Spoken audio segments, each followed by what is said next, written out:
คือบอกว่าตอนนี้สมัยในtrường miền tô Scoopy và tô Scoopy này đấyคือviệc chi từ về miền Tâyแต่ก่อนจะมวยนั้นយើងបច្ចេកទៅវាលន់ត្រែបាទអញ្ចឹងលន់ត្រែទី1ដែលអ្វីដែលយើងធ្លាប់ធ្វើពីមុនឬក៏យើងសង្ឃឹមថាវាមានបញ្ហាដោយសារតែទី1ជាទល់កណ្ដាលទី2ពាក់ព័ន្ធជាមួយនឹងស្បែករបស់វាគឺខាងក្នុង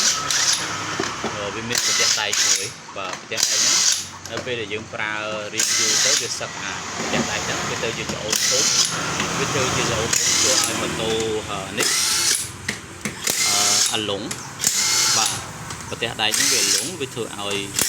ការដែលយើងដេប៉ាទៅវាឡុងត្រូវបាទឥឡូវយើងកំពុងតែធ្វើការដោះមើលខាងប្លុកសាច់ពៀនហើយយើងឆែកមើលបន្ថែមទៀតនឹងជួយសម្អាតខាងប្លុកសាច់ពៀនឲ្យបានស្អាតផងដែរបាទឥឡូវនេះយើងបានដោះវាចេញហើយនេះឥឡូវយើងចាប់ផ្ដើមដោះវាដើម្បីមើលបន្តទៀត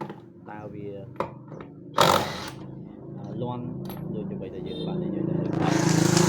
អញ្ចឹងបាទហើយម៉ូតូនេះគឺវាសម្រាប់ភ្ញៀវគាត់ជិះបាន20000គីឡូជាងហើយ30000គីឡូជាងហើយបាទឥឡូវយើងមើលលើសាច់ពៀនរបស់វាគឺវាមានបញ្ហាប្រេះដែរបាទប្រេះបាទសាច់ពៀនប្រេះបាទនេះគឺជាប្លុកចានគ្រាប់របស់វាបាទចានគ្រាប់វានេះជាប្រភេទ Sin Original អញ្ចឹងនៅពេលដែលប្រភេទ Sin Original វាអត់ងាយចារើទេបាទឥឡូវយើងមើលប្លុកខ្សែពៀនគឺឃើញថាវាសុទ្ធតែដីហើយធ្វើខាងក្នុងវាមានបញ្ហាសើមដែរនេះអស់បំបែកវាចេញមើលខាងក្នុងនេះដើម្បីពិនិត្យមើលទៅលើស្ទះដៃខាងក្នុងពីព្រោះខាងក្នុងវាមានប្រទេសដែកវាមួយប្រទេសដែកនេះនៅពេលដែលវាចាប់ផ្ដើមសឹកវាធ្វើឲ្យលន់ដែរឥឡូវយើងដោះបំបែកចេញដើម្បីនឹងពិនិត្យមើលពីបន្ថែមទៀតតើវាលងដូចជាយើងបាននិយាយដែរឬក៏បាទនេះប្រទេសដែកនេះបាទប្រទេសដែកនេះគឺវានៅពេលដែលវាសឹកវាលន់ដែរបាទបាទឥឡូវយើងកំពុងតែឆែកមើលឲ្យយើងត្រួតពិនិត្យទៅលើផ្សេងទៀតបាទអរគុណមកបងប្អូនទាំងនេះ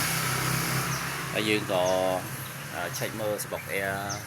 ជូនគាត់ដែរពីព្រោះពេលខ្លះម៉ូតូប្រភេទនេះបើសិនជាយើងអត់ធ្វើការសម្អាតស្បុក Air ទេវាធ្វើឲ្យម៉ូតូយើងបាទហើយធ្វើឲ្យម៉ូតូយើងមួយទៀតគឺឆាប់ខូចបាទឆាប់ខូចដោយសារតែស្បុក Air វាគ្រប់គ្រងធូលីហើយធូលីនៅពេលដែលវាតូចបំផុតវាឆ្កត់ចូលទៅក្នុង sensor ទាំងមូលតែម្ដងហើយវាចាប់ផ្ដើមធ្លាក់ជាមួយនឹងសាំងធ្លាក់ទៅក្បាលកន្លះនិងសមីធ្វើឲ្យបាទនេះហ្នឹងហើយស្បុក Air បែបនេះគឺយើងមិនអាចបើប្រើទៀតបានប៉ុន្តែវាធ្វើឲ្យម៉ូតូយើងឆាប់មានបញ្ហាផងដែរ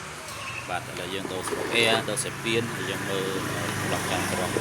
បាទអរគុណបងប្អូនអរគុណបាទនេះ